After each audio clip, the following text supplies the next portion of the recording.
अस्सलाम वालेकुम।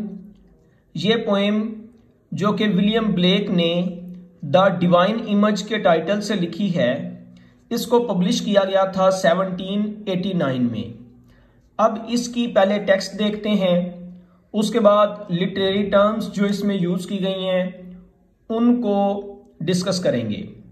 सबसे पहले to mercy, pity, peace and love. तो हमें मर्सी, पिटी, पीस और लव फर्स्ट लाइन से पता चल रहा है कि ये पोएम सॉन्ग्स ऑफ इनोसेंस से ली गई है। अब हम सॉन्ग ऑफ इनोसेंस को डिस्कस करते हैं। मर्सी रहम, पिटी तरस, पीस अमन या सुकून, एंड लव और मोहब्बत। अब नेक्स्ट लाइन है all pray in their distress. तमाम लोग अपनी परेशानी में या तो मर्सी को तलब करते हैं, या पिटी को कॉल करते हैं, या पीस को तलाश करते हैं, या लव की तमन्ना करते हैं।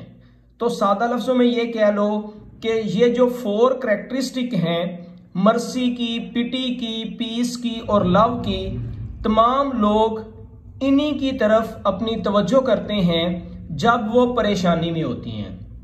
नेक्स्ट है and to these virtues of delight. और ये जो खुशी की सिफात हैं, वर्च्यूज ऑफ डिलाइट, और ये जो खुशी की सिफात हैं, रिटर्न देयर थैंकफुलनेस, ये शुक्रगुजार बना देती हैं।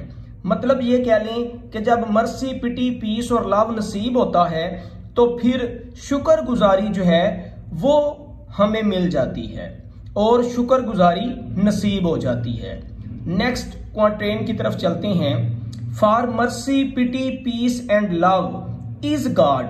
पहले उसने कहा कि मर्सी, पिटी, पीस और लव जो है इसको सारे तमन्ना करते हैं इनकी, और अब उसने मर्सी, पिटी और पीस एंड लव को कहा कि इज गॉड, ये खुदा है, अवर फादर्स डियर।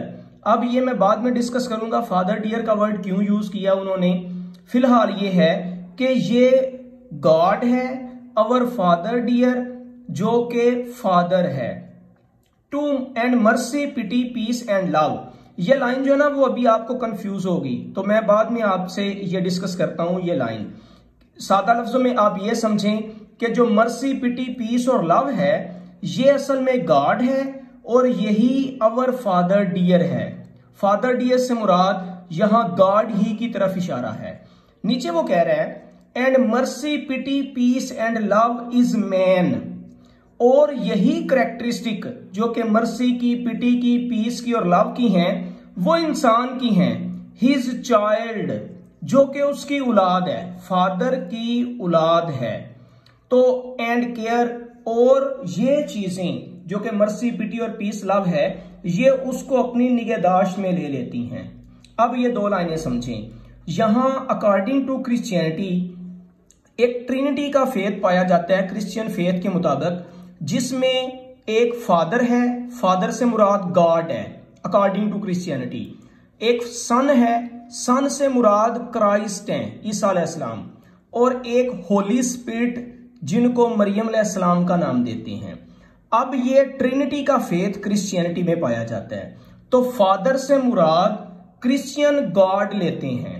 इसी तरह चाइल्ड से मुराद क्रिश्चियन जो है वो क्राइस्ट को लेते हैं, हजरत ईसा अलैहिस्सलाम को। और यहां अब आपको मीनिंग क्लियर होगा कि मर्सी, पिटी, पीस और लव जो है वो गॉड है, चूंकि पीछे गॉड का वर्ड आया। और यही मर्सी, पिटी और लव जो है अगर कोई इंसान अडॉप्ट करता है, मसलन ईसा अलैहिस्सलाम अगर अडॉप्ट करते हैं, जो कि उसको मतलब ईसा अलैहिस्सलाम को खुदा का बेटा कहते हैं ईसाई, तो अब क्रिश्चियनिटी के नजदीक जब वो खुदा का बेटा कहते हैं तो यही खुदा के बेटे की कैरेक्टरिस्टिक्स भी हैं, जिन्होंने वो कैरेक्टरिस्टिक जो कि मर्सी, पिटी और पीस की थी अडॉप्ट की, और इन्हीं कैरेक्टरिस्टिक ने बाद में उनकी केयर भी की। आगे चलते हैं। For mercy has a human heart. उसने कहा है कि रहम का इंसानी दिल है, पिटी अ ह्यूमन फेस, और जो तरस है उसका इंसानी चेहरा है। उसके बाद and love the human form divine. और जो मोहब्बत है ये इंसान की इल्हामी शक्ल है। इल्हामी शक्ल से मुराद जो इंसान की अलूही शक्ल है वो लव है। इंसान का दिल जो है वो मर्सी है, इंसान का फेस जो है वो पिटी है, इंसान का जो अलूही फेस है या इंसान की जो इल्हामी शक्ल है वो मोहब्बत है। And peace the human dress, और जो इंसान का लिबास है वो पीस है। ये देखने के बाद नेक्स्ट देखें, when every man of every climb, जब किसी भी आबो हवा में रहने वाला इंसान, यहां क्लाइम से मुराद तमाम रंगों के इंसान, तमाम मज़ाहब के इंसान, तमाम नस्लों से ताल्लुक रखने वाले इंसान या किसी भी फिरके से ताल्लुक रखने वाले इंसान। क्लाइमेट से ये डिराइव किया गया है कि कोई किसी मजहब से ताल्लुक रखता हो, कोई किसी मसलक से ताल्लुक रखता हो, कोई किसी फिरके से ताल्लुक रखता हो, इससे कोई फर्क नहीं पड़ता। मेन चीज ये है, then every man of every clime, हर आबो हवा का जो इंसान है, that prays in his distress, जब वो अपनी परेशानी में दुआ करता है तो वो किससे दुआ करता है? Praise to the human form divine, वो इंसान ही की अलूही शक्ल से दुआ करता है या वो इंसान की इल्हामी शक्ल से दुआ करता है। तो इंसान की इल्हामी शक्ल कौन सी है? लव, मर्सी, पिटी और पीस। इसका मतलब यह है कि जब कोई भी अपनी डिस्ट्रेस में प्रे करेगा तो या वो लव को तलब करेगा, या वो मर्सी को तलब करेगा, या वो पीस को तलब करेगा, या पिटी को या पीस को वो तलब करेगा। लास्ट क्वाट्रीन है हमारे पास, and all must love the human form, और सबको चाहिए कि वो इंसानी शक्ल की से मोहब्बत करें। उसकी वजह, चाहे वो किसी भी मजहब से ताल्लुक रखने वाले हैं, किसी भी फिरके से ताल्लुक रखते हैं, ह्यूमन फॉर्म के साथ सबकी मोहब्बत होनी चाहिए। इन हीथन, काफरों के अंदर, हीथन से मुराद जो काफर हैं, जो बुत परस्त हैं, उनको कहा गया, टर्क्स तुर्की वालों को कहा गया, एंड ज्यूस और यहूदियों को कहा गया। इसका मतलब है चाहे कोई काफर हो, चाहे टर्क्स हो, चाहे ज्यूस हो, जो भी होंगे वो सारे के सारे क्या करेंगे? ह्यूमन फॉर्म से मोहब्बत करेंगे।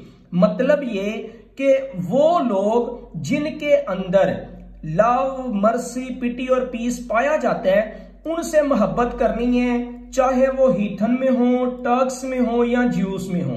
नेक्स्ट है, वेयर मर्सी, लव एंड पिटी डिवेल, जहां पर मर्सी रहती होगी, लव रहता होगा, पिटी रहती होगी, डिवेल का मतलब होता है रहना, there God is dwelling too, उसी जगह पर आपको खुदा भी मिलेगा। ऐसे कह ले कि जहां मर्सी, लव, पिटी डिवेल नहीं करती, नहीं है, वहां खुदा भी नहीं। वैसे तो खुदा हर जगह पर मौजूद है, लेकिन खुदा वहां पर है जहां ये कैरेक्टरिस्टिक्स जो खुदा की हैं वो पाई जाती हैं। मतलब अल्लाह की कैरेक्टरिस्टिक है लव, मर्सी, पिटी और पीस, इसको अडॉप्ट किए हुए है, ये अल्लाह ताला की खुसूसियात में से हैं। तो जहां पर अल्लाह की खुसूसियात हैं, वो चाहे किसी भी मजहब से ताल्लुक रखने वाला हो, वहां पर गॉड मौजूद है। ये थी इसकी टेक्स्ट। अब देखते हैं राइम स्कीम को। तो राइम स्कीम इसकी है ABCB। जैसा कि फर्स्ट लाइन का लास्ट वर्ड है लव, सेकंड लाइन का लास्ट वर्ड है डिस्ट्रेस, और थर्ड लाइन का लास्ट वर्ड है डिलाइट। क्योंकि लव जो है वो ना सेकंड लाइन से राइम है ना थर्ड लाइन से राइम है। तो love A, distress B, delight C, और जो फोर्थ लाइन का लास्ट वर्ड है थैंकफुलनेस, ये है B, क्योंकि डिस्ट्रेस और थैंकफुलनेस ये दोनों आपस में राइम है, बाकी फर्स्ट और थर्ड लाइन राइम नहीं है। तो इसकी राइम स्कीम बनती है ABCB। नेक्स्ट अगर हम देखें तो इस पोएम के अंदर एंजेममेंट का इस्तेमाल किया गया है। एंजेममेंट किसे कहते हैं? जब हम एक लाइन को पढ़ें और उसका मीनिंग हमें समझ ना आए जब तक हम अगली लाइन को ना पढ़ें, तो इस टेक्निक को कहते हैं एंजेममेंट, और इसको रन ऑन लाइन भी कहते हैं। अगर देखा जाए तो लाइन नंबर 1 जो है ये एंजेममेंट की एक मिसाल है। जैसा कि to mercy, pity, peace and love, इनको हमने पढ़ लिया, लेकिन हमें इस बात की समझ नहीं आई कि पोएट कहना क्या चाहता है। तो आगे इस बात को समझने के लिए हमें सेकंड लाइन को पढ़ना पड़ेगा, जैसा कि all pray in their distress, तमाम अपनी मुसीबत में दुआ करते हैं या मदद तलब करते हैं, किससे? मर्सी, पिटी, पीस और लव से। तो अब हमें मफहूम क्लियर हुआ। तो इसका मतलब है कि ये जो फर्स्ट लाइन है इसके अंदर एंजायमेंट का इस्तेमाल किया गया है। इसी तरह अगर हम लाइन नंबर 3 देखें तो and to these virtues of delight, यहां भी मफहूम क्लियर नहीं हो रहा, तो इसको समझने के लिए हम नीचे जाएंगे, रिटर्न देयर थैंकफुलनेस, तो ये भी एंजॉयमेंट की एक मिसाल है। मजीद अगर लाइन नंबर 19 को हम देखें तो यहां है वेयर मर्सी, लव एंड पिटी डिवेल, जहां रहम, मुहब्बत, तरस रहता है। अब हमें यहां तक भी मफहूम क्लियर नहीं हो रहा, तो नीचे जाना पड़ेगा, there God is dwelling too, वहां खुदा भी रहता है। तो इसका मतलब यह हुआ कि जब हम एक लाइन को पढ़ें और उसका मीनिंग ना समझ पाए, जब तक हम उससे आगे वाली लाइन नहीं पढ़ते, तो इस टेक्निक को एंजॉयमेंट कहते हैं। नेक्स्ट लास्ट हमारे पास जो टेक्निक है इस पोएम के हवाले से, वो है एलिट्रेशन।